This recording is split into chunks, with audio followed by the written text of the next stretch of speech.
नीट ऐक. जेव्हा सगळे दरवाजे बंद होतात तेव्हा स्वामींचा दरवाजा उघडा असतो. ही वेळ तुझी शिक्षा नाही, ही वेळ तुझी परीक्षा आहे. आणि परीक्षा जितकी मोठी तितकंच फळही मोठं मिळतं. तू रडलेला प्रत्येक अश्रू, तू केलेली प्रत्येक प्रार्थना आणि तू सहन केलेली प्रत्येक वेदना स्वामींनी पाहिली आहे, स्वामींनी ऐकलं आहे. आणि आता स्वामी सांगत आहेत, बस झालं रडणं, आता उभं राहायची वेळ आली. भूतकाळ तिथेच सोड. जे गेलंय ते संपलंय. आता तुझं जीवन नव्यानं सुरू होणार आहे. नवीन संधी, नवीन आनंद, नवीन यश, सगळं तुझ्या दाराशी उभं आहे.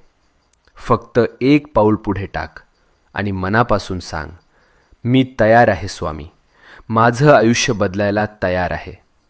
आणि मग बघ चमत्कार कसा घडतो ते.